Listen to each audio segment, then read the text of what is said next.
morning, afternoon, evening, wherever you are, and welcome to our weekly review of how religion impacts humanity. This week's headlines: the Taliban takes over Afghanistan. There was a family tribute to the Bury woman who was found on fire in the street. An anti-vaxxer Cardinal is hospitalized with COVID and breathing on a ventilator. Ex-Muslims say the freedom to blaspheme is essential. Pakistan tops the list of countries which watch the most porn, again.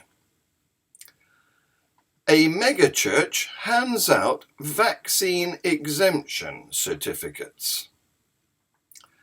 Catholic organisations admit liability for now deceased paedophile priest Bryan Coffey.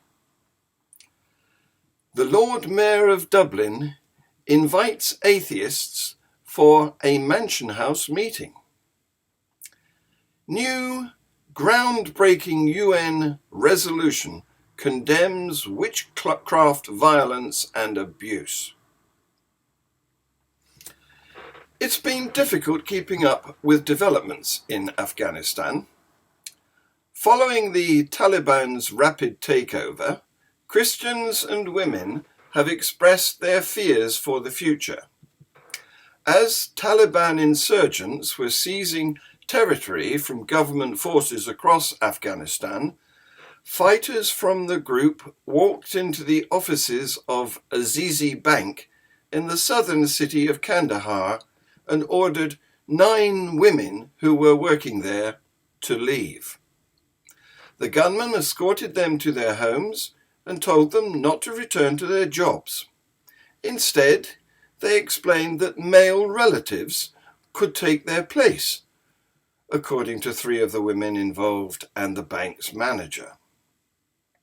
It's really strange not to be allowed to get to work, but now this is what it is. Nur Khatera, a 43-year-old woman who had worked in the accounts department of the bank, told Reuters.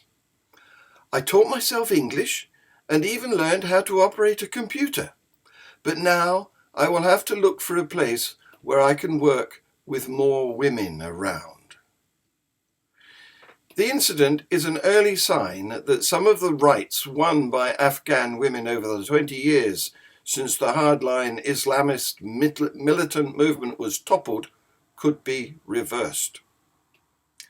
Early in the past week, Farzana Kocha, an MP in Kabul, told the BBC that people did not know what to do as Taliban militants closed in on the city.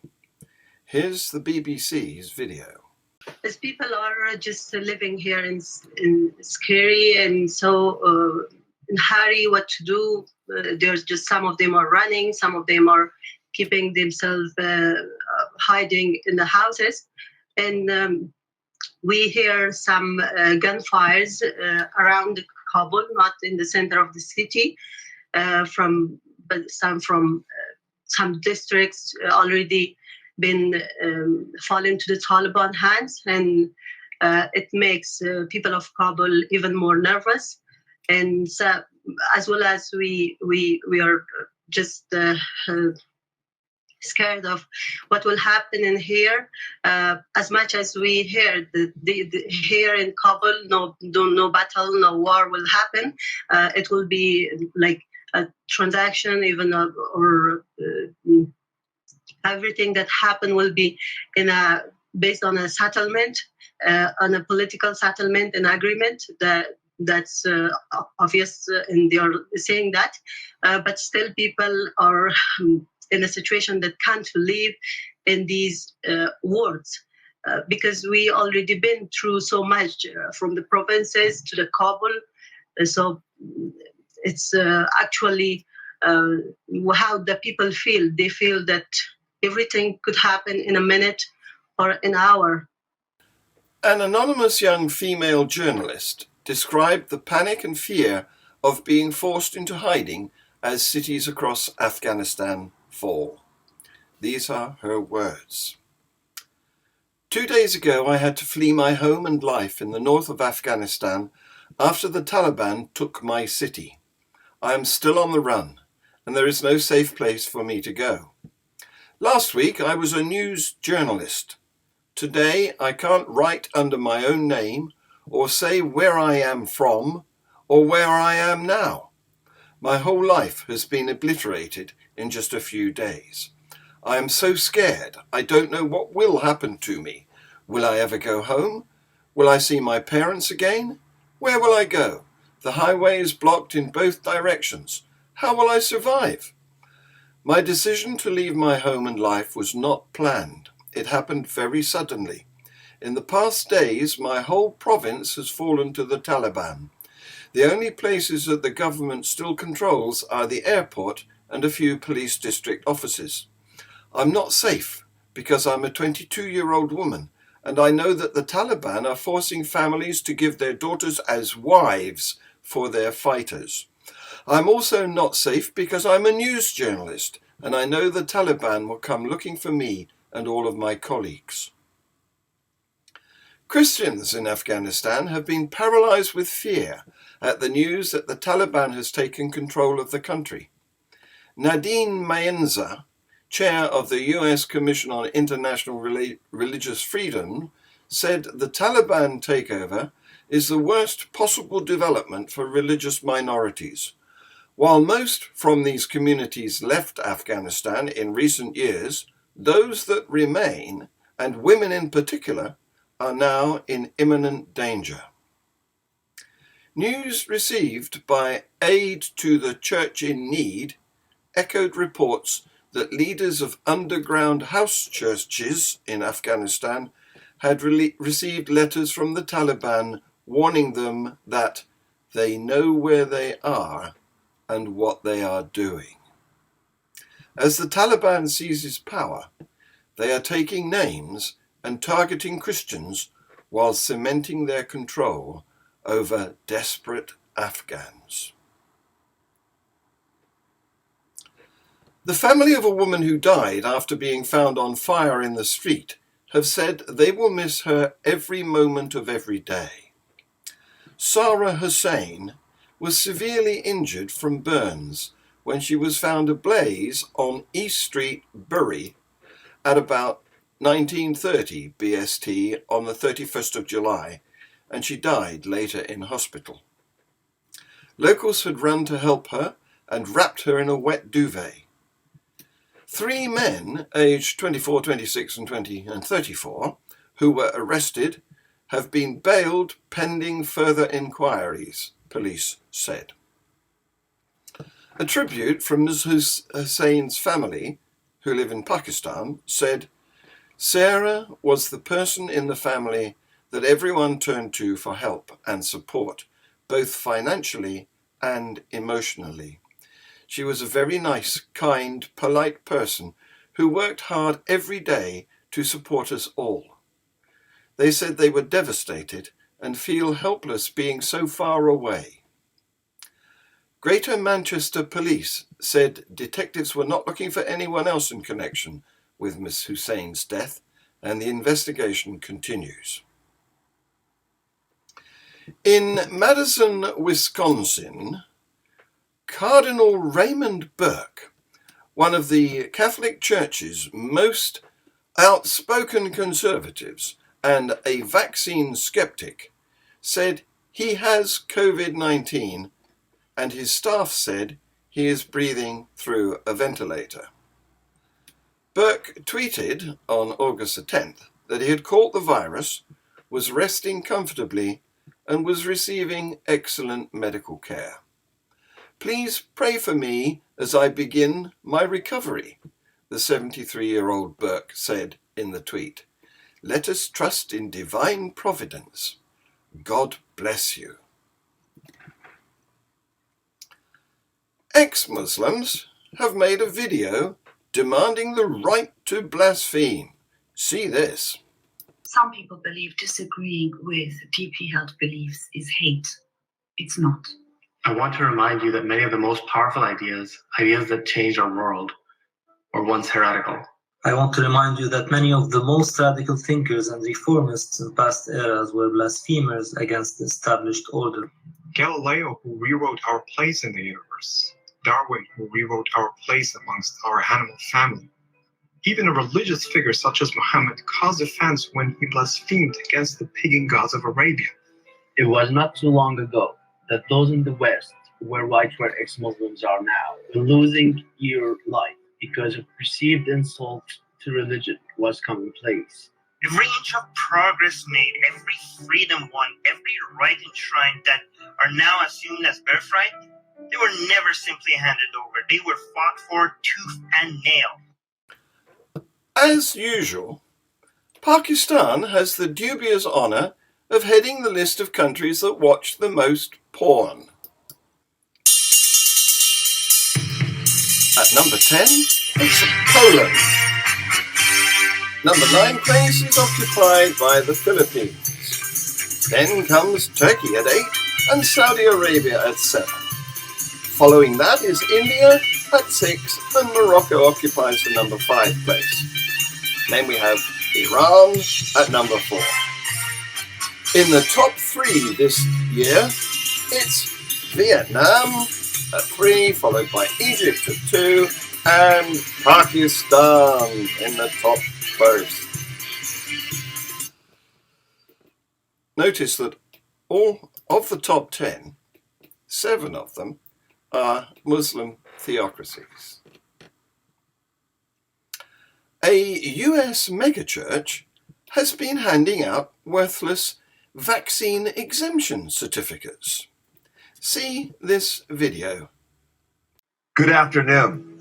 We at Destiny have been inundated with people who are calling us, asking us for a religious exemption from the mandate of the vaccine. My heart goes out to you, first of all. You know, the mandate of you take the vaccine or else you lose your job. That's just not right. We're not anti-vax, but we are pro-freedom here at Destiny. And so working with our legal team, we have come up with a religious exemption. If you feel morally compromised by taking this vaccine, we have a form for you that has been approved by our legal counsel that you can get on Sunday morning. This Sunday morning, if you come to Destiny, we'll be able to give this to you. We look forward to seeing you on Sunday. Our prayers are with you in this highly stressful moment that we are living in right now.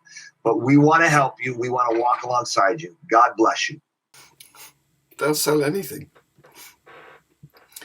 In Australia, Victoria, Australia, 2 Catholic organisations have finally admitted liability in the Supreme Court to the actions of a now deceased paedophile priest. An expert says the admission removes a massive legal hurdle for abuse survivors and victims of Father Bryan Coffey, who are now seeking compensation. Coffey, who died in 2013, was found guilty in 1999 of 14 charges relating to indecent assaults on 7 boys and 1 girl that took place across 4 Victorian parishes between 1960 and 1975. 2 civil cases are underway in the Supreme Court from abuse survivors seeking compensation for Coffey's actions.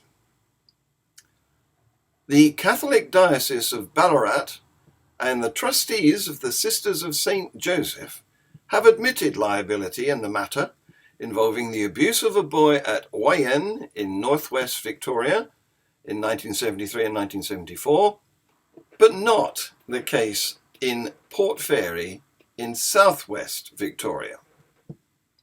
6 more similar cases are lined up to proceed in the coming months relating to Coffey's actions in Oyen and Port Fairy, as well as in the southwest Victorian communities of Tirang and Yambuk. It is the first time the Catholic Diocese of Ballarat has admitted liability in relation to the actions of Coffey. For the first time ever, members of Atheist Ireland have been invited to meet the Lord Mayor of Dublin as part of the usual round of meetings that take place when a new occupant assumes the office. Councillor Alison Gilliland became Lord Mayor last June, and she met Atheist Ireland Chairman Michael Nugent and its Human Rights Officer Jane Donnelly at the Mansion House on Tuesday afternoon. It's customary for a new Lord Mayor of Dublin to meet the Taoiseach, Ireland's president, to meet Dublin's two archbishops, an imam and a rabbi. But this year, she requested a meeting with Atheist Ireland also. Welcoming the invitation, Ms. Donnelly said it was at her initiative and has never happened before. She felt it important that the Lord Mayor had placed Atheist Ireland on a par with the religions.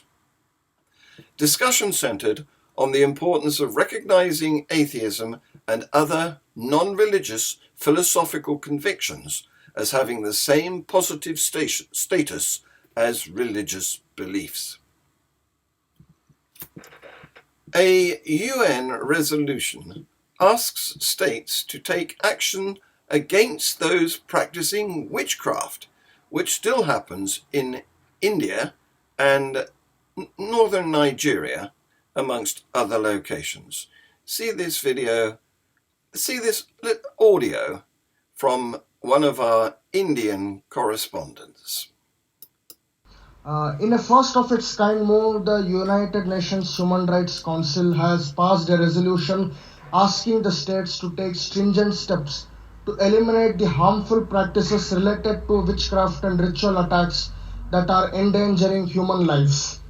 The UNHRC has unanimously approved the resolution condemning witchcraft and harmful religious practices. The resolution is a result of the hard work, dedication and sacrifice of hundreds of activists who worked tirelessly over the issue. This has led to the expectation of justice for countless people around the world who are being persecuted for various reasons related to witchcraft. In the last decade, there have been more than 20,000 registered human rights violations in 50 countries and 6 continents around the world.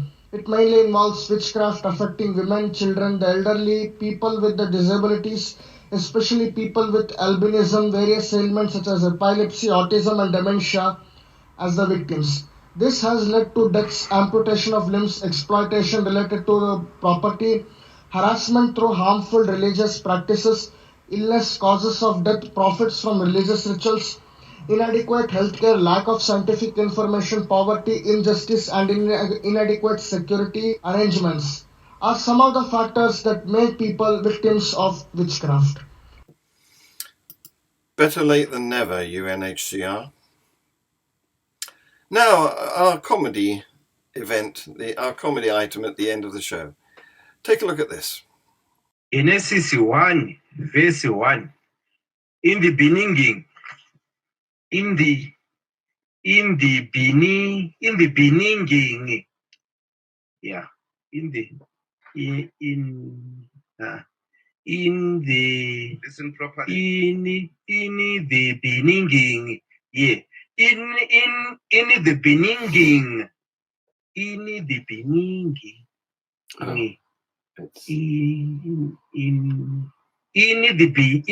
the Beninging. Poor man, he's trying to say in the beginning, but I suspect he got stuck on the word Benin, which is the name of a West African state. Now, my guest on Free Thought Hour this week is Howard Berman, President of Atheist Alliance International. Howard was invited to appear last week, but a large tree fell across his drive and took out his power and internet cables. He's all right, fortunately, but maybe it was an act of God. So he's turning up today in a few minutes, and it's a live Q&A show, so stay tuned and come and ask some questions. It will be starting in a few minutes, as I said. We will be back with our weekly news review on all our platforms at the same time next week. Please like, subscribe, share, comment, set the notifications, etc. Thank you for watching.